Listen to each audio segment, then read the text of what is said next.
Good morning, Appalachian Trail community. All right, day 4, Pennsylvania 2.0. So today I am starting at 183, hiking the 15 miles to Port Clinton.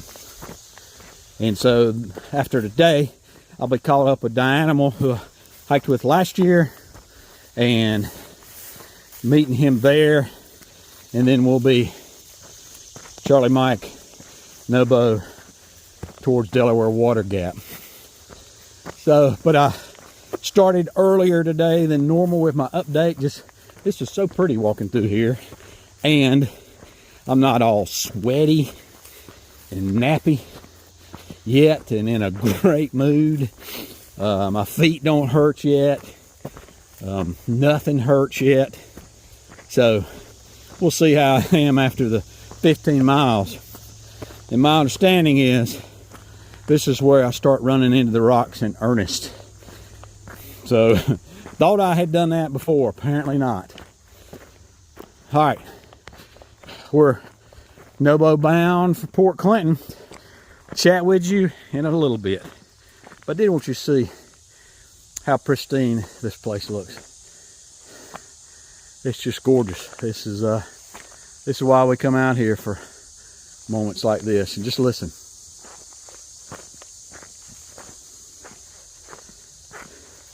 The only interruption to that sound of nature is me. All right, here we go. Well, at this point, I'm not sure who's hiking who. Am I hiking the trail in the PA, or is it hiking me? Because you have to look for, I just can't step on the crown of a rock. Like, I can't step on the top of one of those. Okay, I have to look for the flats, like those. Or a patch of dirt, like there, which is few and far between. And you're doing it all at a walking pace, so 2 miles an hour, mile and a half, 2 miles, you just can't, stuff. I used to play Frogger, but growing up, that dates me. You just can't look at it going 3 miles an hour. It's coming at you too fast. And so I've got to find a flat rock or dirt as best I can, which happens about 65% of the time, to put my feet. So, as far as hiking and, getting a view like this and looking around, nope. Here's what I see of Pennsylvania. This is all I know exists in Pennsylvania. The rocks right in front of my feet. If you've ever hiked here, you can probably sympathize with me, or at least know what I'm talking about. If you hike in Pennsylvania and you're not looking down constantly, then you've got a sixth sense built into your feet, because I don't have that. All right. Leave a comment down below if you have a suggestion for me other than watching where I'm going, because I dang sure don't want to have an accident and be stuck out here. Nor do I want to hit the bailout button on my GPS and call for help. And it has nothing to do with being embarrassed. It has everything to do with having to pay for that. Now, when you get to the whites, well, we'll talk about what happens when you get to the whites with the bailout button. Well, I've been making a concerted effort not to look at far out on this trip. The plan was to just walk and maybe look at it once every 4 hours and see, because normally I look at it and it seems like I'm not getting anywhere. I'll look at it, I don't know, over 15 minutes or so, and it seems like I just cannot make any miles. So I'm typically, today I've been oblivious to it, which has worked out great, because I did come across a sign, and I'm 2 hours into the day, came across a sign that said 183, which is where I started. I'm here at some spring, said 183, 5.3 miles. So at 2 hours, that's 2.65 miles an hour, which is, shoot, for that's pretty. I'd be happy with that on a trail that isn't Rocksylvania, but particularly here when I'm having to pick my way through the rocks. So, you know, my legs get out in front of my, I guess, where I need to be, my in shapeness, is that a word? My I don't know. I don't feel like I'm hurting cardiovascularly. It's not a word either, but anyway, whatever you want to call it, my legs get in front of that, my head gets in front of it, and so I've been making a conscious effort also to ratchet it back now that I've got a watch that tells me with a fair degree of accuracy what my heart rate is.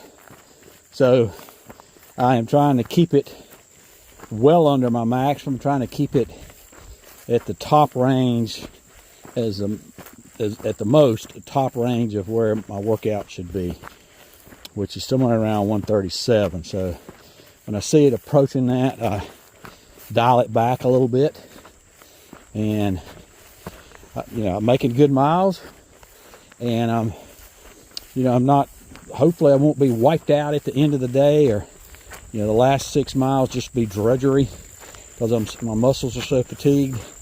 Have not been sleeping well. So last night was probably the best night's sleep according to my watch. Still don't feel like I slept good, but I haven't seen every hour like I typically do on trail, particularly that first night. Ooh, I got a breeze going through here. All right, so I will I'll chat with you in a few. So that was pretty cool. So I'm in the middle of nowhere, and Iceman shows up. He's riding a bike. He brought trail magic in the middle of nowhere. Thank you, Iceman. You know, and water and snacks. I ate Cheetos, which is nothing but abject poison. I mean, you know, it's got everything from yellow dye number 5 to the riboflavin and sulfuric ferrous something another, and cornmeal laden with Roundup, and canola and sunflower seed oil. All of those are industrial oils and vegetable oils. All of that's just terrible for you, and I haven't eaten a Cheeto in probably since I started living a better lifestyle in February, and even beyond that. So yeah, that's not, anyway, that's not what you came here to listen to. So and then there was another hiker there who just happened to be up on him. He just happened to be there. Trail provides for that guy anyway, because his name was Rooch, and he through hiked, I think he said 22. So that was the first big year after COVID. Anyway, so he was able to take advantage of some trail magic. That was real trail magic for him, but pretty cool.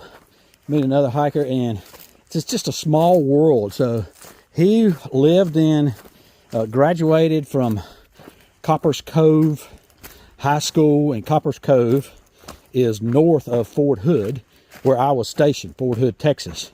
It's called something else now, but back then it used to be, and come find out we've trod some of the same ground. And his dad was stationed there. So pretty amazing to meet somebody that's, you know, that's trod the same ground I have. And he was telling me about building the M1 Abrams wash racks. And of course, I was a tanker on an M1 and been through those wash racks many occasions to wash the tanks when we come back from the field. So I knew exactly what he was talking about. And anyway, pretty neat how the trail provides little things like that. And then Iceman says he is going to meet me in another 3 miles at a trail crossing. So he's coming in off some type of gravel forest road or something. And I'm not I don't know where it originates. I think it goes from Port Clinton to 185. But, you know, I'm not up in the hills per se. So I haven't come to, today, I haven't come to a climb. It's mainly been either flat or just slightly up or down, but nothing remarkable. Nothing that's been very strenuous like I've had before today. So I will continue on, and we'll chat with you in a bit. So I did want to show y'all, so I'm in a section right now. I wanted to show you that all of Pennsylvania is not rocky.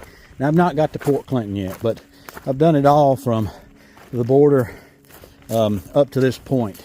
I mean, I'm pretty much all the way from Spring up to this point, with the exception of finishing up the Shenandoahs and, I don't know, 20 miles north of there. And the rest of it I've done up to this point, and Vermont and Massachusetts. But I wanted to show y'all here in Pennsylvania, so far, while there have been some rocky sections, I mean, I have plantar fasciitis, and it hadn't just chewed my feet and spit them out. So, and obviously this is not rocky through here.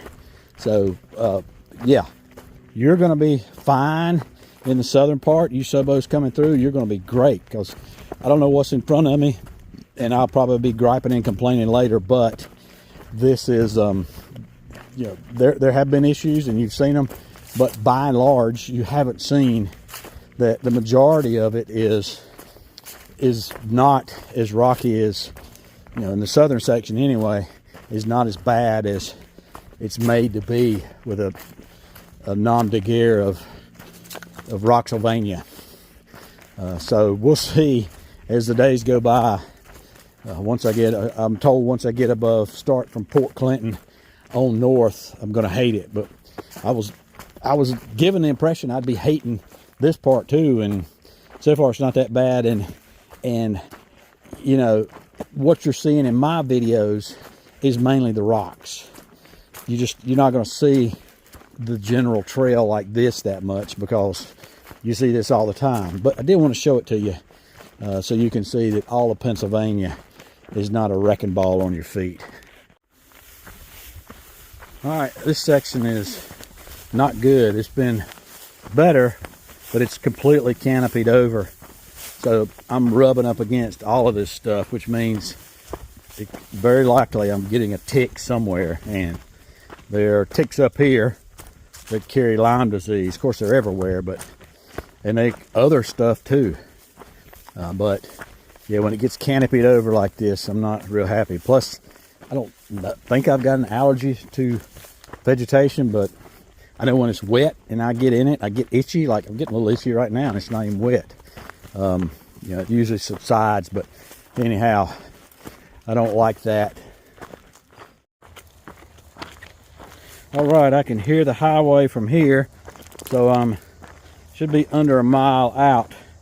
Y'all remember a few minutes ago, which was an entire day ago for me, but you remember a few days ago, I'm sorry, a few minutes ago for y'all, when I was starting and I was fat, dumb, and happy, loving life. And I said, we'll see at the end of the day. Well, we've reached the end of the day, and I am no longer fat, dumb, and happy. I'm just fat and dumb. So it's been a good day, no doubt about that. But the rocks have taken their toll on my feet, and it has been extremely hot. So that took a toll on my muscles and everything else. And then this is like straight down. Hadn't been too many, really any, except for maybe one climb that was of any significance, and it didn't last long. I would hate to do this, climb this right here, and I got a feeling coming out of Port Clinton on the other side tomorrow is where we're going to be doing this right here. So it'll be sweaty Betty from the beginning. But anyway, I got to go home and ice my feet and get me some vitamin I, and we're going to be leaving out of here at dark 30. No more getting to the trail at 9 o'clock. We may get to the trail at 7. So anyhow, that is it for the day. If I see anything else that I think you need to know about, oh God, was that a snake? Nope, it's a root. We're looking for rattlers everywhere. Anyhow, that's it for the day, folks. As always, appreciate you, and we hope to see you out here.